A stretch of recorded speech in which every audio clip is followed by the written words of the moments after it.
In the beginning, we shared about a time when we stood up for someone. And then you could But if say, you like, paused what and did had you them share? just talk in turn Yeah. to remind them, each other of, oh, that's what I thought Right of, there. because some Yeah. time had passed. It might be a good point to do To that. share, yeah, with partners. And then I don't know that you necessarily Sarah would have need to share out, Yeah. but it would give them that like talk and turn time. At the beginning, they're going to partner share this idea, but afterwards, would we just share out, or would So I they think that's share a decision out? you have to make. So Yeah. one thing that Grant was talking about was really strategically listening into the kids to think about who he might What have they share out. Oh, right. And so that And so way, you could think about that, like being really purposeful about some of these you want to highlight with the group. yeah. And keeping in mind, thinking in how you might use that to connect to the question. Do you want to try Connect this their answers to the next question. Do you want to try? I like that how you said that. What if you didn't have a strategy? I feel like that connects it better.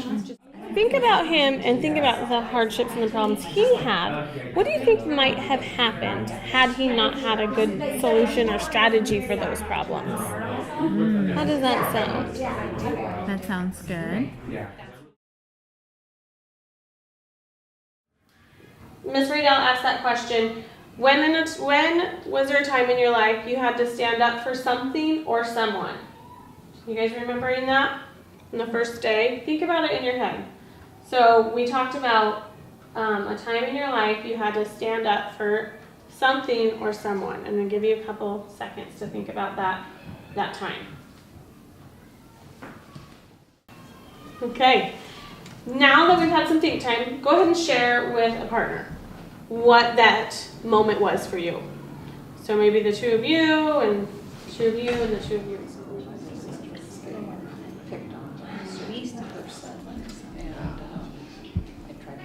I'm just realizing to make fun. So one thing we had talked about was going and listening into the different things the groups were saying to think about how we might select the partnership to share out. Oh, right. So I'm You gonna did have. say that. So It's not on my notes though. Well, but I mean, is that what you were thinking? I mean, No, I was thinking about what talk move am I going to use.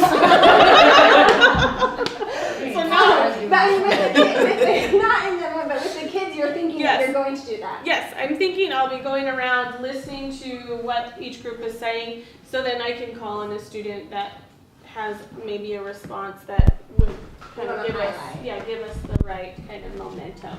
So let's start our turn and talk again, so you can have that experience of listening and thinking about.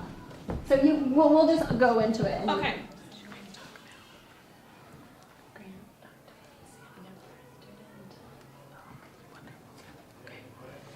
Good job sharing his sharing.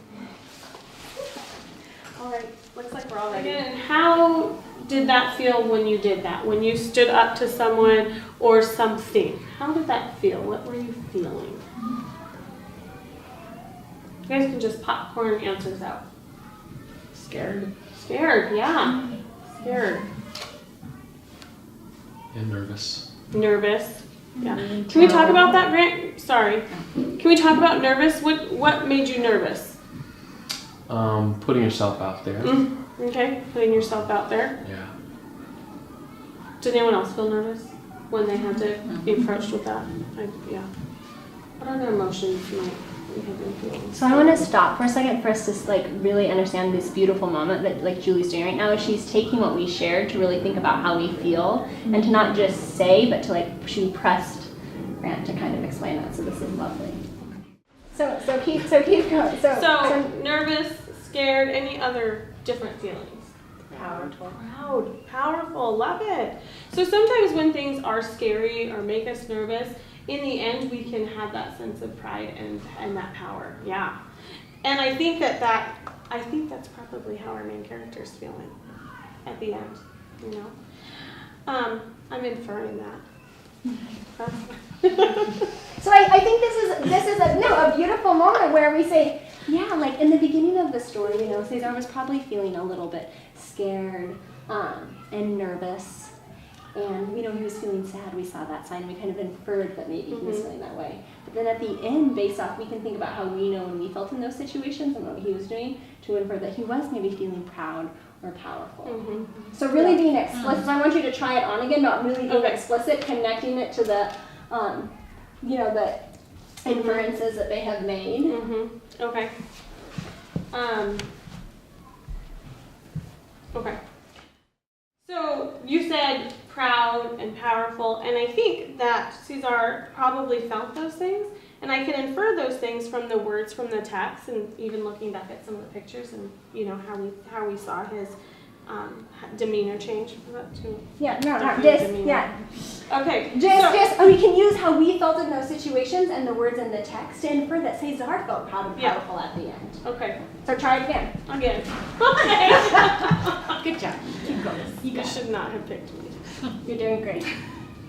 Okay, so you shared proud and powerful, and I think that we could also use those words to describe how Cesar felt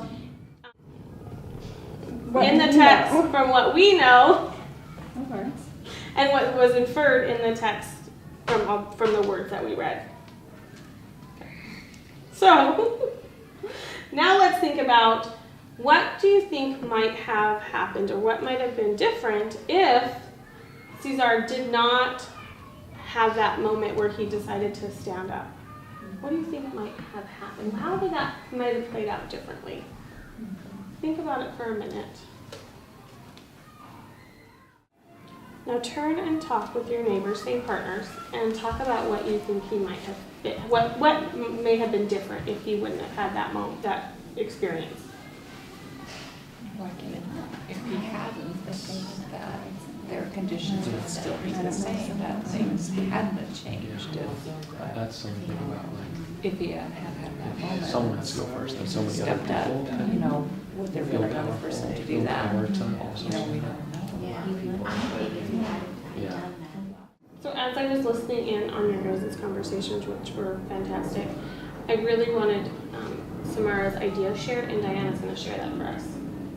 So Samara was saying that if Cesar hadn't have had those proud and powerful moments, that he wouldn't have been able to inspire other people to have those proud and powerful moments, that would have been missing.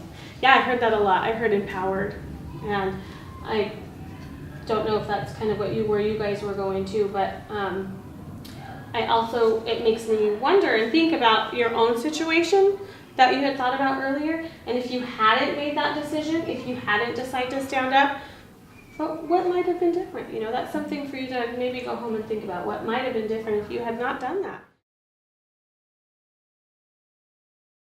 Could I share what happened? Okay, so Joylyn shared with me that one time her cousin, they were playing, it was on a playground, and the ball that her cousin had was taken from her. And so she went up to the other kid and said, how would you feel if that was you, right? How would you feel if your ball got taken away? Did anyone have any similar experiences? Is that what you guys talked about in your group? Eli, did you have a similar experience? Yeah? I stood up for my friends and it was really hard. Okay. Did you feel like maybe proud that you could do that? Yeah. What are some of the feelings that have maybe happened when he had to leave his home? What do you think? What kind of feelings? Cesar, what kind of feelings do you think he felt when they had to leave their home in Arizona? I felt sad. Felt sad. What kind of feelings do you think he felt at the very end of the story when they were at the Capitol? Proud. Yeah. Proud. So at first maybe he was sad that was happening, but then he was able to come up with a solution to his problem, and at the end he felt proud. Great. Because he fought like Martin Luther King. He fought like Martin Luther King, right? Yeah.